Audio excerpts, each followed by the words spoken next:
Hello दोस्तों, welcome back to the movie lover channel. आज हम डिस्कस करेंगे एक बहुत ही यूनिक और intense movie the lighthouse. ये फिल्म रॉबर्ट एगर्स ने डायरेक्ट की है और विलियम डाफोए और रॉबर्ट पैटिंसन ने इसमें लीड रोल्स प्ले किए हैं। इस मूवी की कहानी दो लाइट हाउस कीपर्स के आसपास घूमती है जो एक रिमोट और मिस्टीरियस आइलैंड पर स्टक हो जाते हैं। तो चलिए बिना किसी देरी के शुरू करते हैं इस ग्रिपिंग और साइकोलॉजिकल थ्रिलर को एक्सप्लोर करना। मूवी की शुरुआत होती है एक रिमोट आइलैंड पर जहां दो लाइट हाउस कीपर्स थॉमस वेक और इब्राहिम विंसलो अपने वीक ड्यूटी शिफ्ट के लिए अराइव होते हैं। ये लाइट हाउस 1890 के न्यू इंग्लैंड कोस्ट पर सिचुएटेड है। विंसलो एक यंग और इनएक्सपीरियंस्ड कीपर मेनलैंड से यहाँ आया है अपनी पहली ड्यूटी करने।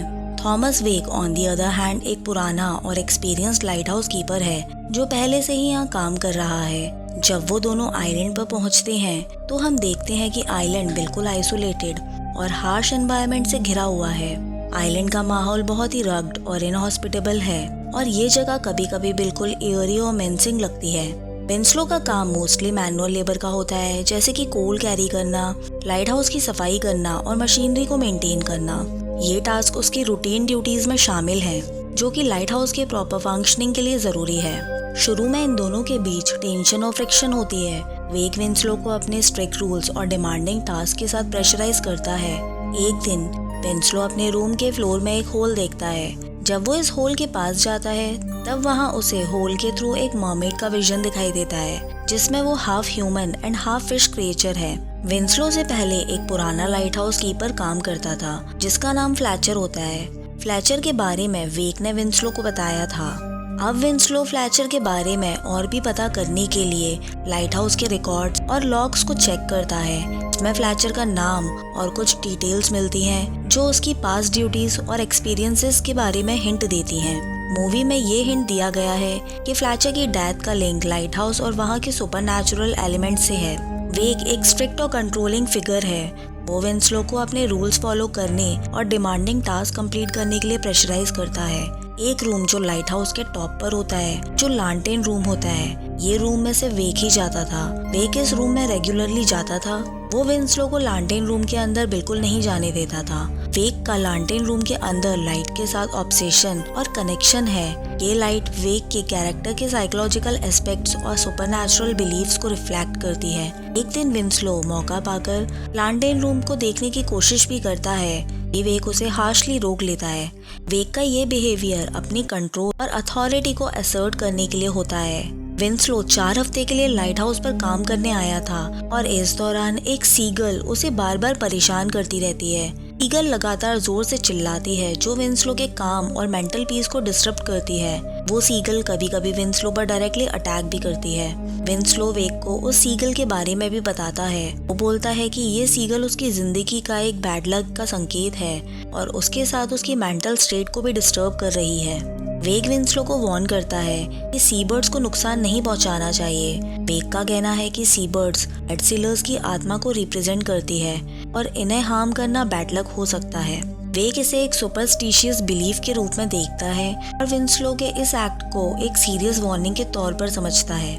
विंसलो को मरमेड का विजन बार बार होता है और उसके साथ डिस्टर्बिंग सीन्स दिखाई देते हैं। एक पॉइंट पर उसको मरमेड एक लड़की के रूप में दिखती है और वो उसके साथ ऑब्सेस्ड हो जाता है। तो रियलिटी और फैंटेसी की लाइंस को और भी ब्लर कर देता है। मरमेड के साथ ये इंटरैक्शन उसकी इंक्रीजिंग मैडनेस और लाइट हाउस के सुपरनैचुरल एलिमेंट्स को सिंबलाइज करता है। एक दिन विंसलो को फिर से वो सीगल रिपीटेडली तंग कर रही होती है और वो परेशान होकर उस सीगल को बुरी तरीके से मार देता है। ईगल के मरने के बाद विंसलो और वेक की सिचुएशन और भी ज्यादा खराब होने लगती है। वेदर सडनली चेंज हो जाता है। एक वायलेंट स्टॉर्म लाइट हाउस को हिट करती है तो इन दोनों को वहां पर फंसा देती है। रात को डिनर करते हुए ये दोनों अपनी पर्सनल लाइफ के बारे में डिस्कस करते हैं। वेक अपनी फैमिली के बारे में बताता है। उसकी एक वाइफ थी लेकिन उसकी डेथ हो गई। वेक ने बताया कि उसकी वाइफ ने उसकी एब्सेंस और उसके काम की वजह से काफी दुख सहा। उसकी लाइफ काफी चैलेंजिंग और आइसोलेटेड थी। इसमें उसने अपनी फैमिली और नॉर्मल लाइफ के सेक्रीफाइसेस किए। ये बातें वेक के अंदर के अकेलेपन को दिखाती हैं। विंसलो वेक को बताता है कि लाइट हाउस पर काम करने से पहले वो टिम्बर मर्चेंट के रूप में काम करता था। वो ये भी बताता है उसका असली नाम थॉमस हॉवर्ड है। उसने अपना नाम और पहचान इसलिए बदल दी थी क्योंकि उसके पास्ट में एक ट्रॉमेटिक इवेंट हुआ था। थॉमस हॉवर्ड एक टिम्बरमैन के रूप में काम करते हुए अपने एक साथी का एक्सीडेंटल डेथ का विटनेस करता है, लेकिन उसने उसे बचाने की कोशिश नहीं की। इस घटना के बाद गिल्ट और उस इंसान की मौत की जिम्मेदारी की बोझ ने उसको डीपली अफेक्ट किया। अपने पास्ट के गिल्ट से बचने के लिए ही उसने अपना नाम चेंज किया था। अगली सुबह विंस्लो अवेक 4 हफ्ते की ड्यूटी करने के बाद घर जाने के लिए शिप का वेट करते हैं, लेकिन एक बड़ी स्टॉर्म आ जाती है की वजह से शिप नहीं आ पाती। इस वजह से उन्हें आइलैंड पर और ज़्यादा समय के लिए रुकना पड़ता है। इस आइसोलेशन और बढ़ती हुई टेंशन की वजह से वो बहुत ज़्यादा ड्रिंक करते हैं। अल्कोहल की वजह से उनका मेंटल स्टेट ज़्यादा ख़राब होने लगता है। उनके बीच लड़ाइयाँ और हेलुसिनेशंस भी बढ़ जाती हैं। उनके बीच विंस्लो अवेक दोनों अपना सैनिटी खो देते हैं। उनके एक्शंस और ज़्यादा वायलेंट अनप्रिडिक्टेबल हो जाते हैं। वो कीपर्स लाइट हाउस के आइसोलेटेड लोकेशन पर बाहर से कम्प्लीटली कट ऑफ हो जाते हैं। राशन और रिसोर्सेज जैसे खाना, फ्यूल धीरे धीरे सब खत्म होने लगता है। इस आइसोलेशन और रिसोर्सेज के खत्म होने की वजह से साइकोलॉजिकल प्रेशर बढ़ने लगता है। विंस्लो और वेक के बीच टेंशन बढ़ने लगती है। वेक के डोमिनेटिंग और मैनिपुलेटिव नेचर के साथ एक रात विंस्लो को स्ट्रेंज विजन्स और हेलुसिनेशंस होने लगती हैं। इसमें एक मिस्टीरियस मर्मेड, जायंट सीगल शामिल है। विंस्लो को हमेशा लाइट हाउस के टॉप पे जाने की इच्छा होती है, जहाँ एक मिस्टीरियस लाइट होती है। वेक उसे वहाँ जाने नहीं देता। राशन खत्म हो जाने से ये दोनों लोग दिन भर शराब पीते हैं। शराब पीने से उनका दिमाग और भी बेकार होता है। दोनों के बीच टेंशन और कॉन्फ्लिक्ट बढ़ जाती है। दिन विंस्लो डिसाइड करता है लाइट हाउस से भागने का। वो बोट को प्रिपेयर करता है और उसमें कुछ एसेंशियल आइटम्स भी रख लेता है। तभी वेक वहाँ आ जाता है और उसकी वो बोट तोड़ देता है। वेक का यह एक्शन विंस्लो के एस्केप प्लान्स को रोकने के लिए होता है, क्योंकि वो नहीं चाहता कि विंस्लो अकेले ही ये जगह से निकल जाए। अब विंस्लो की भागने की कोशिश भी ये फेल हो जाती है। वेक गुस्से में लाइट हाउस के अंदर चला जाता है और विंस्लो पर खूब गुस्सा करता है कि उसने बोट क्यों तोड़ दी, बल्कि हमने देखा था कि बोट को वेक ने तोड़ा था, ना कि विंस्लो ने। हेलुसिनेशंस के कारण ऐसा होने लगता है। लाइट हाउस का वेदर दिन बर दिन वर्स होता जा रहा था। स्टॉर्म्स और हैवी रेन और पावरफुल विंड्स आइसोलेशन और मैडनेस को और बढ़ा देता है। शराब भी खत्म हो जाती है और ये दोनों तारपिन के तेल में शहद मिलाकर पीने लगते हैं। ये एक डेंजरस सब्स्टिट्यूट होता है जिससे इनकी हालत और भी ज़्यादा ख़राब होने लगती है। दिन रूम को एक्सप्लोर करते हुए विंस्लो को एक डायरी मिलती है। ये डायरी वेक की होती है। डायरी पढ़ने पर विंस्लो को वेक के रियल थॉट्स और असेसमेंट्स के बारे में पता चलता है, जो और भी बेकार होते हैं। वेक ने अपनी डायरी में विंस्लो को हार्शली जज किया होता है और रिकमेंड किया होता है कि विंस्लो को बिना पे के ही डिसमिस कर दिया जाए, जो विंस्लो को और भी प्रोवोक करता है। विंस्लो वेक से वो डायरी में लिखी हुई बात के बारे में पूछता है और वेक उसे बहुत बुरा बोलता है।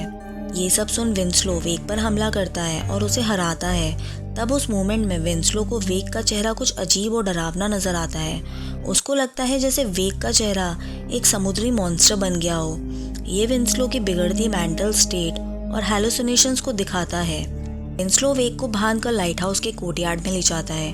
वहाँ जाके विंस्लो उसे जबरदस्ती एक ग्रेव में डालने की कोशिश करता है, जो उसने खुद खोदी होती है। तभी वेक खुद को बचाकर विंस्लो पर अटैक करता है।